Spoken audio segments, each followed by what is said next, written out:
segment. So you would that segment would you'd be approving the contract or supplement, but not authorizing us not to start that segment.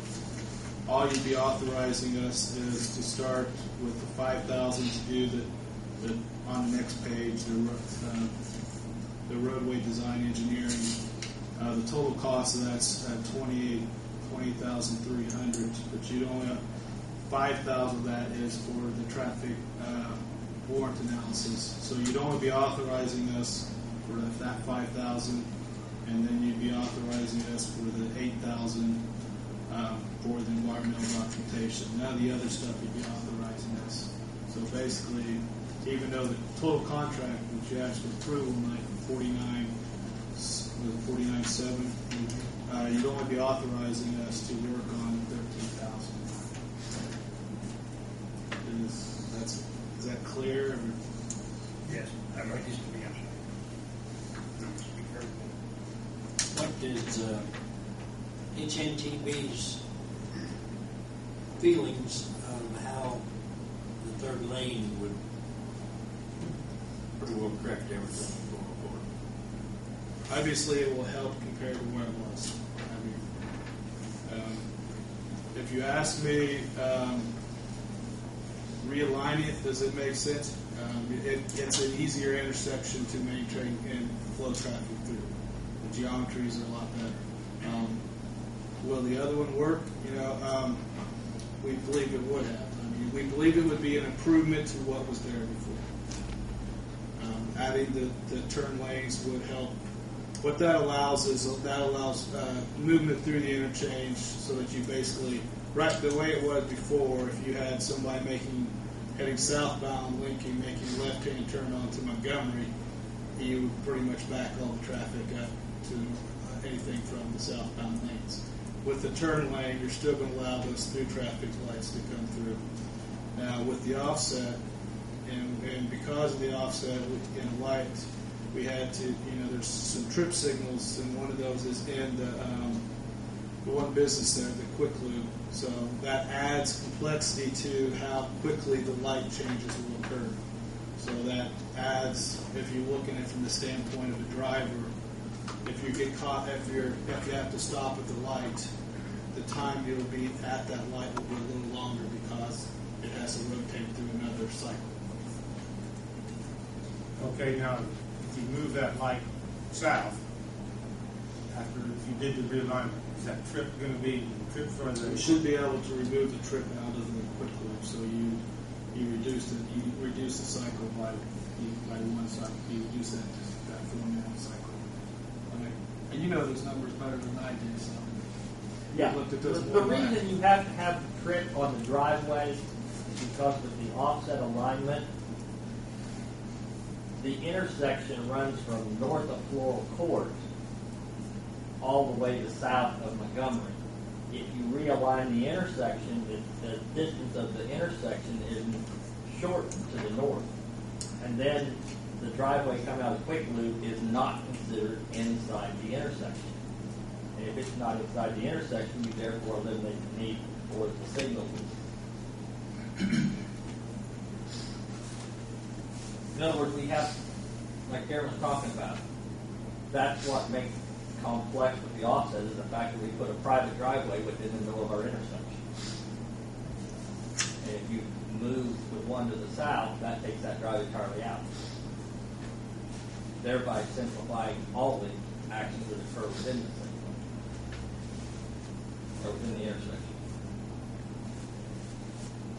Would you like to also explain the narrowing of the Pizza King entrance and the driveway at the gas station as well?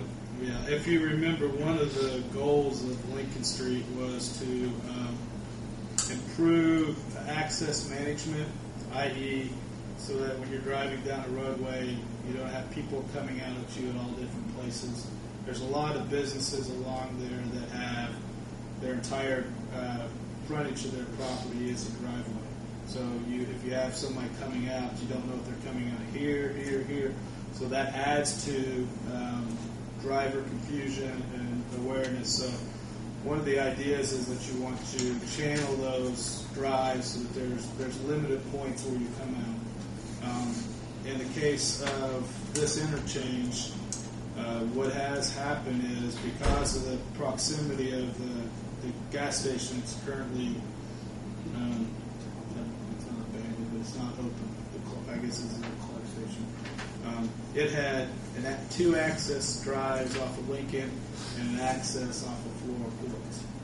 The current design now has that southbound drive on Lincoln being eliminated because it's actually in the intersection with the offset. So that's been eliminated. So what that does is now that businesses has just the one drive on Lincoln and the one on Floral Courts. So potentially you have the possibility of more traffic if that business ever reopens to come off and use Floral Courts. The same thing with Pizza King, with adding the sidewalks and the curbs and routing that. They still have their driveway right now basically exists along the whole frontage, including you have to go around their sign. So the plans now are to include a curb around that sign, so that they'll still have a double wide drive, but it won't be the entire length. So there's some thought that maybe that will also potentially increase some flow for them to use that back entrance onto Floral Court, which I think a lot of their customers do now anyway. So. And then if new business was to go up on the current vacant lot, we don't know what that would be, how much the traffic would be, but it would be additional traffic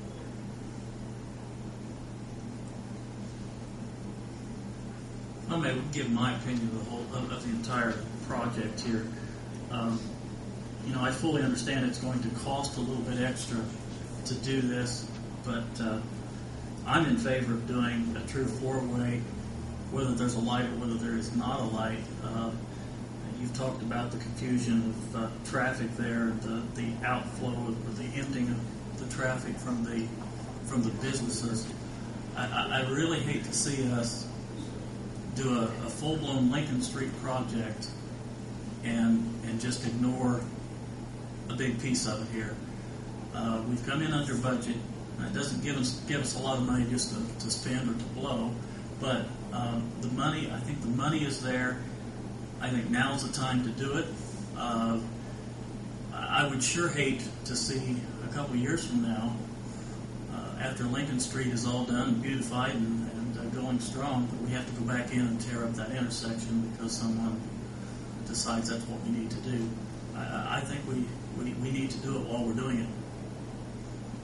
Just my opinion. I agree with you. Do share the same sentiments. My concern to add to that is that if somebody should go in there and buy that vacant piece of property that's just adjacent to Floral and puts a business in, then we don't have the option down the line to correct it. And that's another thing too. Yes, I had considered that.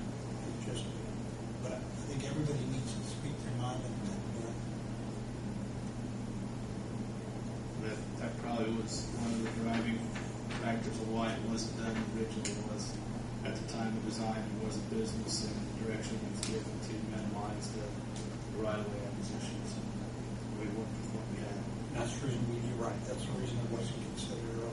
And with that property being for sale, and I understand, a lot of this is contingent on what we have to spend for that property. It just makes sense to do it. Well, I'm still not in favor. It's just not all. The purchase of the property is going to be outrageous. Plus, all what Darren just brought up, an additional cost. Plus what Mark said, environmental issues is going to put us in rears. I feel that the third lane will take care of all the problems pretty well because there's never been any problems there. And we don't need to spend another $250,000, and that's where it's going to end up, plus it's going to delay the project. And everybody is including NDOT, HNTB,